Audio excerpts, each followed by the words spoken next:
Thank you.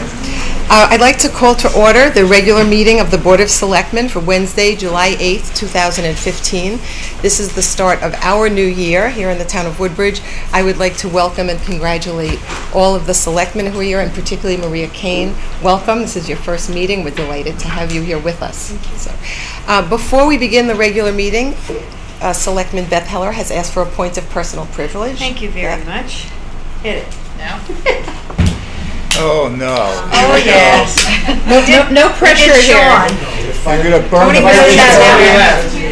It's gonna burn the place down. That's okay. Ta-da! Okay, I'm gonna try to do this. Okay, everybody has to sing happy birthday. Happy birthday to you, Jerry. Happy birthday to you. Happy birthday, dear Jerry. Happy birthday to you and many more.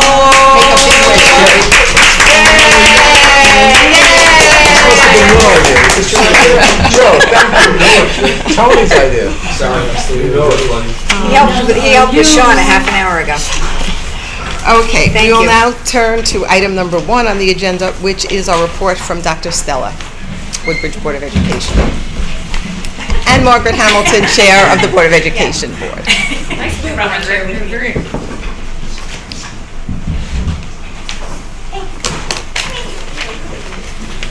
I asked Dr. Stella if I could just have a minute.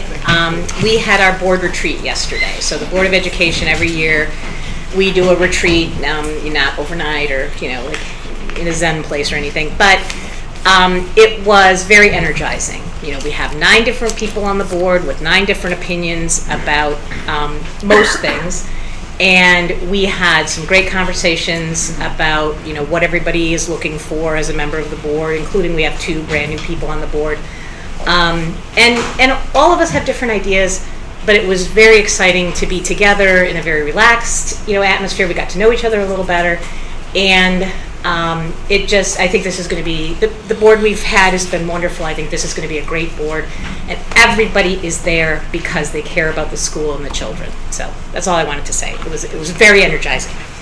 That's a great report. It's a good thing instead of a bad thing. Do you have a facilitator? We do. Somebody from CABE comes and helps facilitate, but we kind of ignore him a lot. So. But he starts us off and gets us. Thank you, Margaret.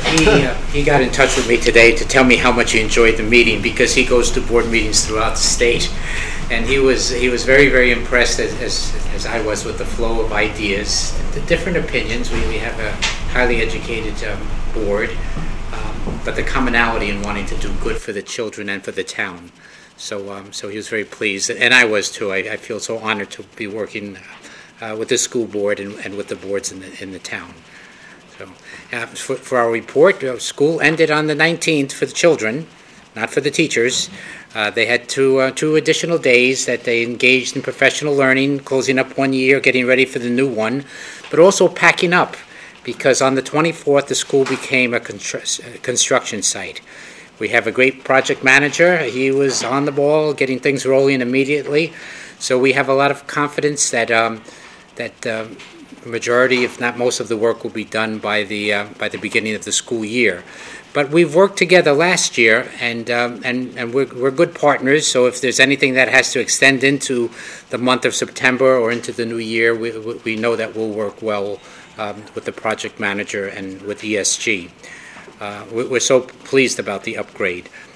We're also looking forward to we're working closely with Tony in the town as far as getting some of the paving work done in the south and the sidewalks done in the south, which I think would be a very, very nice addition.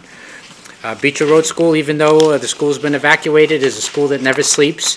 We have so many summer programs going on, and each of the programs, and collectively, they highlight the fact that core value that we care about our children and families, even during inconvenient circumstances, and that we watch out for them. We've had the help, of course, of Amity High School, that again they've opened their doors to our children, and also Ezra Academy has been a very, very good neighbor. Programs include summer enrichment, extended day, a literacy camp, recreation, a special education at Ezra, a welcome to kindergarten at the high school, They feel as if they're in college, not high school there. So over 400 children are being served. And what impresses me is how the programs are interwoven. Some children will go to one program for half a day and then just right into the next program the second day. And we work very well with recreation on that. We have 2 new administrators. They've started work before the first day of work. And the transition is going very, very well. It's hand in glove. And our outgoing administrators have stayed on a couple of days to work with the new administrators in helping in the transition. So we're looking forward to a good school year. Congratulations to our public officials, and we look forward to working with you.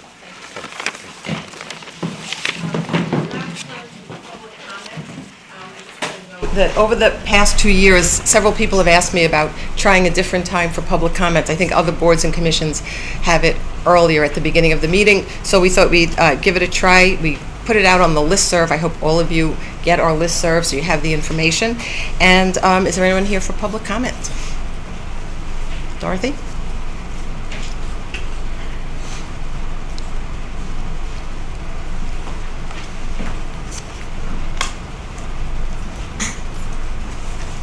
Dorothy Martino, 38 Merritt Avenue. First of all, I'd like to comment on appointments to boards and commissions. I feel that as a member of the Republican Town Committee Nominating Committee, we spent several months poring over resumes, interviewing candidates, and selecting the people we felt were most qualified for the positions that were open.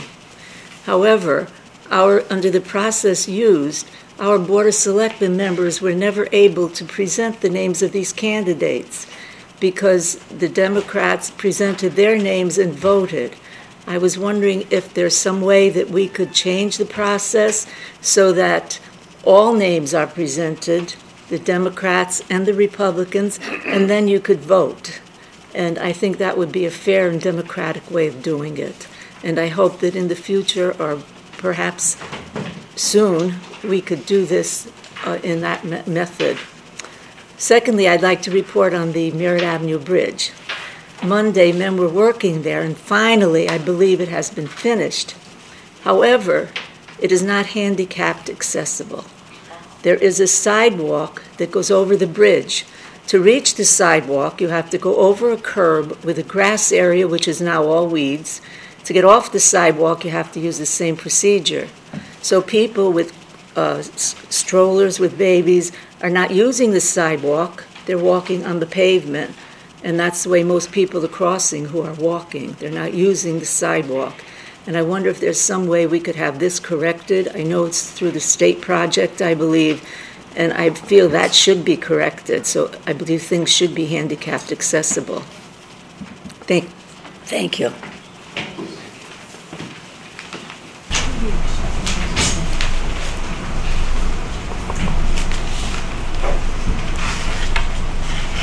Good evening, Kathy Gartland. I think most of us know each other. The Republican Nominating Committee spent many hours interviewing candidates and reviewing resumes to boards and commissions. These boards and commissions serve an extremely important function in the governing of our town. Choosing interested, qualified people is critical. This is what we do every 2 years. We feel it is only fair that these nominees have their names and qualifications presented to the electorate that they hope to serve. We would also hope that a vote be taken for each nominee. Will you please come up with a process that is fair and equitable to both parties' nominees? The process that is in place now is not fair to both sides, and the dedicated people that have volunteered their talents and time to the town of Woodbridge. Thank you. Anyone else? Yes. Amy? No, go ahead.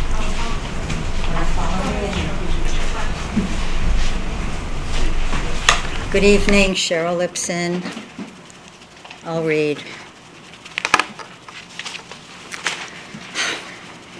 I think many people in the room this evening were very surprised with the outcome of the recent election. There was a change in the makeup of the Board of Selectmen, as well as a very close vote to change our first selectman. I believe this illustrates the dissatisfaction with many of the policies in place by the Skeletor administration. We now are faced with a situation where the Republican Board of Selectmen members are seeking to have a nominating process that acknowledges those who have offered their services and to engage in public discussion about the merits of each candidate submitted by both Democrats and Republican parties. These candidates, as well as unaffiliated voters who have submitted their resumes, should be in consideration. Ms. Skeletor has refused to have this discussion. When asked why this could not take place, Ellen has stated that this is not the way it has always been done. Times change, and as we have just witnessed, people and administrations change. Government, whether national or local, should, in my opinion, always be open to change to reflect the changing voice of its constituency. Woodbridge Town government needs to allow for open discussion on any candidate seeking to donate their time and energy to the town which they call home. It's an insult to our community not to permit this to occur. Thanks very much. Anyone else? Amy? I have a different topic. That's fine. Any topic. Okay.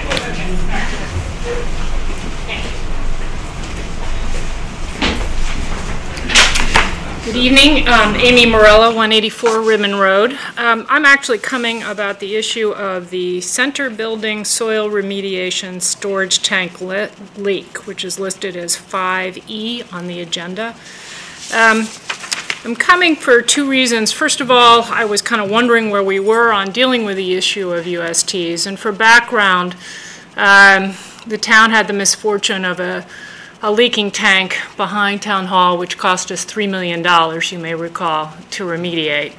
And then when I became first selectman, I asked the staff working with the lawyer that we then had dealing with the $3 million hole to pull together a list of all the USTs, the underground storage tanks, and to advise us on what the process was and supposed to be under the law for dealing with those tanks. So actually, since I am friends with Maria, one of the things I suggested she work on when she joined the board was to look into this issue of USTs to find out what's going on. To my dismay and hers, there's another storage tank leak in the town. And Maria called me about that because apparently there was no information shared in the package about this issue. So I went and found the list that has been updated that was originally created when I was first selectman. And sadly, it still lists that there are several tanks that are underground that have yet to be pulled to minimize the risk to their town. So this particular tank, I wanted to just note that if I understand it correctly under this list, it technically is within its 30-year lifespan. And this is something that we found out back a number of years ago now, was that you couldn't just sort of say, oh, well, it's not 30 years yet, we don't need to pull it yet.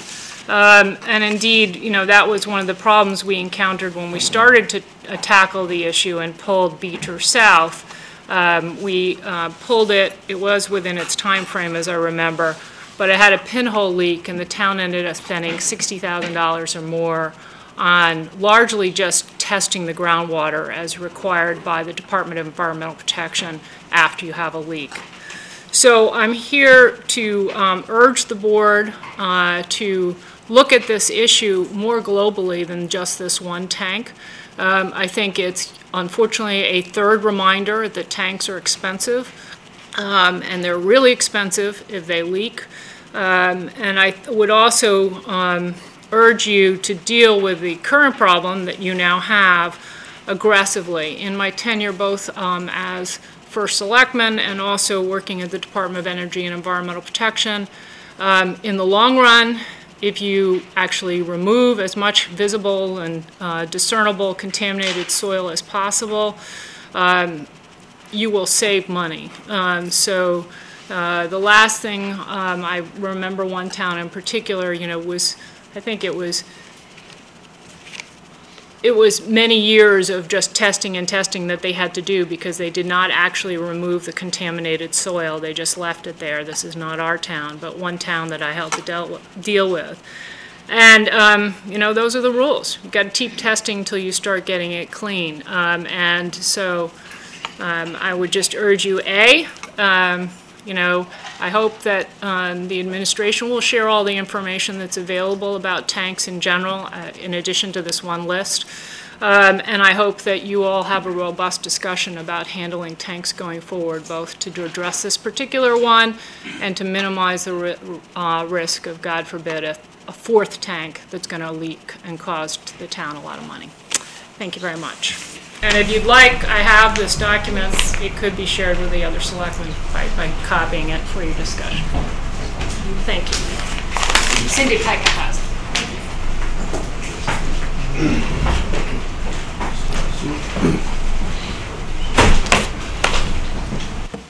Good evening. Roger Sherman, 5 Fairview Road, Woodbridge. I'd like to have a brief talk about the Country Club of Woodbridge. I've been up there many times. I'm a member of the pool, and Anthony Tuddy is doing a great job with what little funding he has there, fixing the place up. And been a lot of crowds there. The camp's been full. I see a lot of high school kids up there.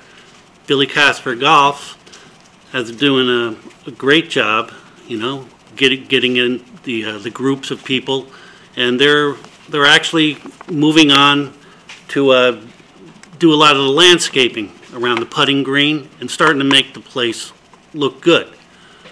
But the Board of Selectmen is not doing their part on the entrance to the club.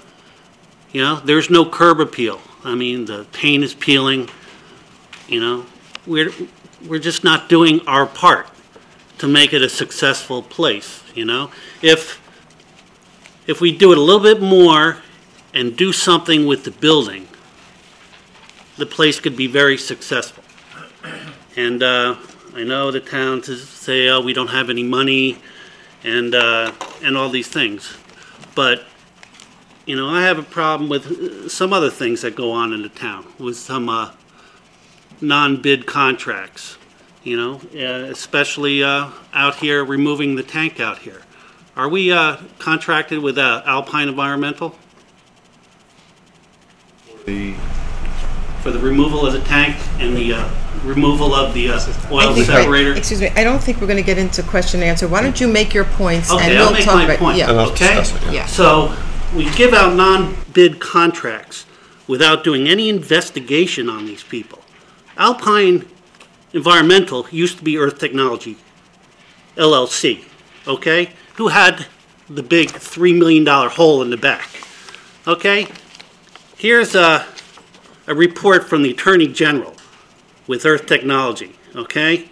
And the DP, a big collusion between all three involved with doing, work at the DP's house, all sorts of things. The 20-page report from Blumenthal. Easy to get to. Yes, I will leave you the report. Okay? And here's one of the principal owners, Anthony Ricciardi, Earth Technology 2, and John Ahern, Alpine Environmental. Okay? They pleaded guilty to fraud and received a $500,000 fine and 5 years probation for add-ons and frauding the paperwork for down here in Shelton. Okay? I'll leave you that report also. Okay? This is the lead bargain agreement. Okay? And here are addresses for Alpine Environmental and Earth Technology 2, same address. Okay? So I'm just trying to give you some things here that you can look at and try to connect the dots here. And there's some other things, okay? There's a lot of work to be done in the town here that we need to investigate, and we all need to work together. I don't like seeing fighting for political advantage. We need to look what's good for the town. And that's what upsets me. We need to work together. Thank you. Anyone else for public comment?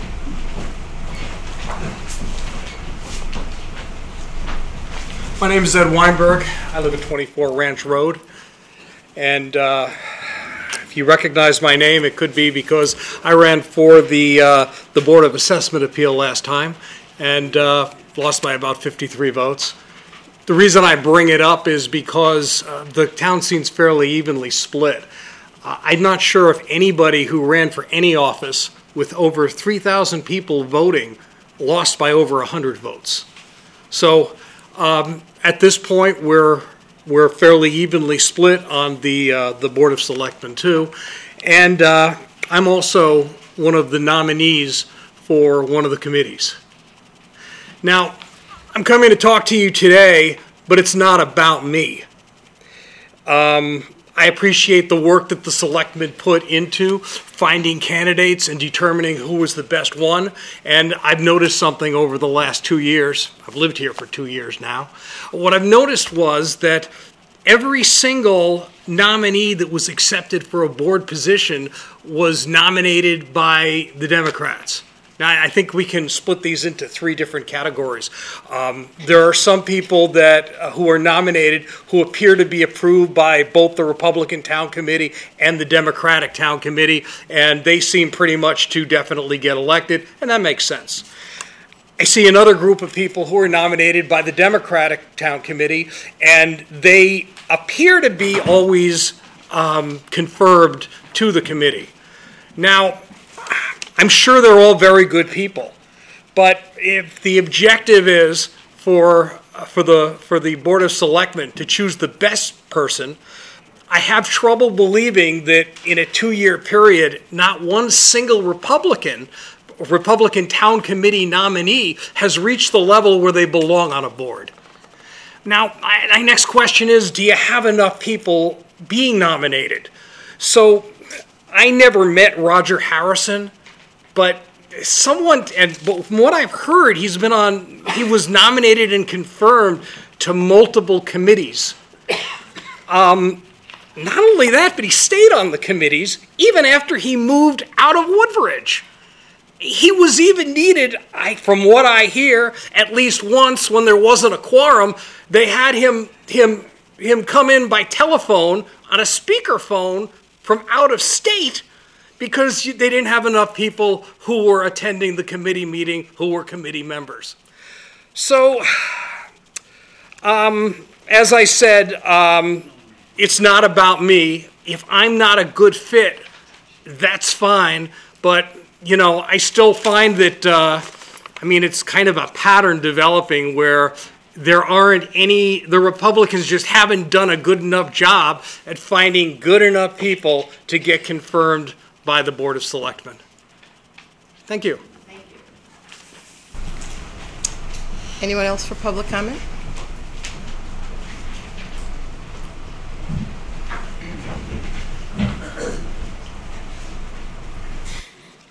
Michael Broderick, 5 Old Still Road. I came to talk about the nominating process as well. I'm very troubled by the whole thing that has been going on because I think that the Democratic people on the Board of Selectmen are not giving fair shake to lots of people nominated by different groups as well. And like myself, I'm a Democrat, lifelong Democrat, and I was actually on the zoning board for 6 years when I was nominated by Selectman Amy Marella, for Selectman Amy Marella. And I feel that the Republicans, even though I'm a Democrat, nominated me because of all my experience, and I feel that the way things are on this nominating procedure, my application won't even be looked at. And I think that's really, really wrong. I think that Woodbridge has become a much more partisan place since I've lived here, under this administration especially. And it's not helpful and good for the town because you're losing valuable, talented people that could contribute a lot. And like myself, I'm giving myself as an example, you know, I wasn't just somebody who sat there. I was one of the 3 people who actually wrote the Plan of Conservation and Development last time that our current zoning board paid $75,000 for. And a lot of the innovative ideas in it were my ideas. But my application will, under the way it's going, even though I'm a Democrat, will not even be looked at. And that's just downright wrong. And we need to get back to a part where people who are talented in town, from whatever party, are given a fair shake to be on these commissions. And, you know, Ms. Skeletar, you won by 56 votes. There was in a town that has many, many more Democrats. So a message was sent to you, and Mr. Grothier lost, that, you know, people are not happy with the way things are going. So we really need to change up the process and start putting people back on boards in a less partisan way. Zoning, when I was there, was never partisan. We never had one partisan vote ever. I barely even knew who was a Republican and a Democrat. But this group of people, the Democrats, seem to make that the most important factor in considering someone's nomination. Not even what your party is, but who nominated you. And that's just downright wrong. Thank you. Karen Cusick, 6 Diana Drive. Congratulations to everyone who's elected. Just want to comment on all the comments made about the election. I just want to say that I don't think using an election that perhaps was based on a lot of mistruths that were presented is a good gauge of the outcome. And that the process overall is a process that has been used here for decades, is a process used in many municipalities throughout the state, and I think that it has worked. This happens to be a Democratic, but I think the Republicans have used the same things. And if the new members of the Board of Selectmen want to present something going forward, then it should be presented in a manner that could be discussed. I mean, cooperation is part of being the elected officials. Yes. No other public comment? Okay. When we get to the appointment process, I will address some of the concerns that were raised and set the record straight. We will now go to item number 3, Beecher Road School project. John Rice is here to talk about change order number 3. Good evening, everyone. I'm John Rice, AKF Engineers. I'm your representative overseeing the building construction project at Beecher Road School.